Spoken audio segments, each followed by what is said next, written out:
Hello നമസ്കാരം. ഏറ്റവും പുതിയ സിനിമാ വിശേഷങ്ങളുമായി പുതിയൊരു വീഡിയോയിലേക്ക് എല്ലാവർക്കും സ്വാഗതം. ഇന്ന് മാർച്ച് 27 വെള്ളിയാഴ്ച തിയേറ്ററിലെ മലയാള സിനിമയാണ് ഡെർബി.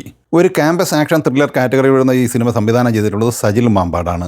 അമീർ സുഹൈൽ, സഹറു സൊഹ്റ എന്നിവരാണ് ഈ സിനിമയുടെ തിരക്കഥ തയ്യാറാക്കിയിട്ടുള്ളത്. ചിത്രത്തിൽ സാഗർ സൂര്യ, ആദം സാബിക്ക്, അല്ലമീൻ, ജോണി ആന്റണി, ജസ്നിയ ജഗദീഷ് എന്നിങ്ങനെയാണ് പ്രധാന താരങ്ങൾ. ഒട്ടും ബോറില്ലാതെ ലാഗില്ലാതെ കാണാൻ കഴിയുന്ന തികഞ്ഞ ഒരു കോളേജ് സ്റ്റോറിയാണ് ചിത്രം പറയുന്നത്. മികച്ച ക്യാമറ വർക്ക്, എഡിറ്റിംഗ്, അതുപോലെ തന്നെ മികച്ച സംഗീതം, നല്ല പാട്ടുകളാണ് സിനിമയ്ക്കുള്ളത്. ചിത്രത്തിന്റെ സംഗീത സംവിധാനം നിർവഹിച്ചിട്ടുള്ളത് അശ്വിൻ ആര്യനാണ്. ജാസിം ജസീൽ സിനിമാറ്റോഗ്രാഫിയും ചെയ്തിരിക്കുന്നു. സിനിമയുടെ അഡ്വാൻസ് ബുക്കിംഗുമായി ബന്ധപ്പെട്ട വരും പുറത്തു വരുമ്പോൾ പ്രീ സെയിലായി ആദ്യ ദിവസം കേരളത്തിൽ 3,70,000 രൂപ കളക്ട് ചെയ്തിട്ടുണ്ട്. രാജേഷ് അമാനക്കര തിരക്കഥ സംവിധാനം ചെയ്ത കല്യാണമരം എന്ന മലയാള സിനിമ ഇന്ന് തിയേറ്ററിലെത്തിയിട്ടുണ്ട്. ധ്യാൻ ശ്രീനിവാസൻ, ദേവനന്ദ, പ്രശാന്ത് മുരളി, മനോജ് കെയു, മീര വാസുദേവ്, ആതിര പട്ടേൽ എന്നിങ്ങനെയാണ് പ്രധാന താരങ്ങൾ. രജീഷ് രാമൻ ഛായാഗ്രഹണവും രത്തിൻ രാധാകൃഷ്ണൻ എഡിറ്റിംഗും നിർവഹിക്കുന്നു. അജയ് ജോസഫാണ് സംഗീത സംവിധാനം നിർവഹിച്ചിട്ടുള്ളത്.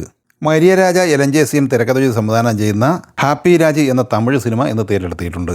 ചിത്രത്തിൽ ജി വി പ്രകാശ് കുമാർ, അബ്ബാസ്, ശ്രീഗൗരി പ്രിയ റെഡ്ഡി, ജോർജ് മരിയൻ, ഗീത കൈലാസം എന്നിങ്ങനെയാണ് പ്രധാന താരങ്ങൾ. മദൻ ക്രിസ്റ്റഫർ ഛായാഗ്രഹണവും സെൽവ ആർ കെ എഡിറ്റിംഗ് നിർവഹിക്കുന്നു. ജസ്റ്റിൻ പ്രഭാകറാണ് സംഗീത സംവിധാനം നിർവഹിച്ചിട്ടുള്ളത്. മിഥുൻ മാനുവൽ തോമസ് തിരക്കഥ സംവിധാനം ചെയ്ത് മാർച്ച് 19 ഈദ് റിലീസായി തിയേറ്ററിലെ മലയാള സിനിമയാണ് ആട് 3. ജയസൂര്യ, സൈജു കുറുപ്പ്, വിനായകൻ, സണ്ണി ബെയിൻ, ധർമ്മജൻ ബോൾഗാട്ടി എന്നിങ്ങനെ താരനിരയുള്ള ഈ സിനിമയുടെ 8ാം ദിവസം ഇന്നലെ വ്യാഴാഴ്ചയിലെ കേരള കളക്ഷൻ റിപ്പോർട്ട് പുറത്തു വരുമ്പോൾ 1,65,00,000 രൂപയാണ് കളക്ട് ചെയ്തിട്ടുള്ളത്. അങ്ങനെ 8 ദിവസം കൊണ്ട് കേരളത്തിൽ 37,45,00,000 രൂപയാണ് ഈ സിനിമ സ്വന്തമാക്കിയിട്ടുള്ളത്. നിലവിൽ സിനിമയുടെ വേൾഡ് കളക്ഷനുമായി പുറത്തു വന്നിരിക്കുന്ന അപ്ഡേറ്റ് പ്രകാരം 102,60,00,000 രൂപ ഈ സിനിമ നേടിയെടുത്തിട്ടുണ്ട്. നിവിൻ പോളി നായകനായി ബി ഉണ്ണികൃഷ്ണൻ തിരക്കഥ സംവിധാനം ചെയ്ത് ഇന്നലെ മാർച്ച് 26 വ്യാഴാഴ്ച തിയേറ്ററിലെത്തിയ മലയാള സിനിമയാണ് പ്രതിച്ഛായ.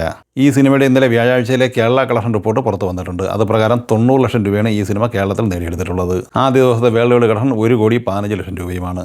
ജിത്തു സതീശൻ മംഗലത്ത് തിരക്കഥ സംവിധാനം ചെയ്ത് മാർച്ച് 6 തിയേറ്ററിലെത്തി നിലവിൽ ക്ലീൻ ഹിറ്റ് വിജയം സ്വന്തമാക്കി കഴിഞ്ഞ മലയാള സിനിമയാണ് സംഭവം അധ്യായം 1.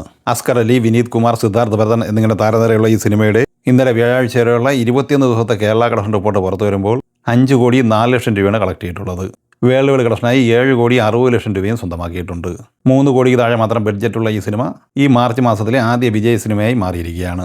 ഇന്ന് പ്രധാനമായും തിയേറ്ററിലെത്തിയിട്ടുള്ളത് 2 മലയാള സിനിമകളും 1 തമിഴ് സിനിമയുമാണ്. ഈ സിനിമകളെക്കുറിച്ചും വീഡിയോ സംബന്ധമായി നിങ്ങളുടെ അഭിപ്രായങ്ങൾ കമൻറ്റായി പറയുക. വീഡിയോ ഇഷ്ടമായി ലൈക്ക് ചെയ്യുക. നമ്മുടെ ചാനൽ സബ്സ്ക്രൈബ് ചെയ്യുന്ന കാര്യം കൂടി പരിഗണിക്കുക. വീഡിയോയുടെ നോട്ടിഫിക്കേഷൻ ലഭിക്കുക, ബെല്ലൈക്കൺ കൂടി എനേബിൾ ചെയ്യുക. പുതിയ മറ്റൊരു വീഡിയോയുമായി വീണ്ടും കാണാം. എല്ലാവർക്കും ഒരിക്കൽ കൂടി നന്ദി, നമസ്കാരം.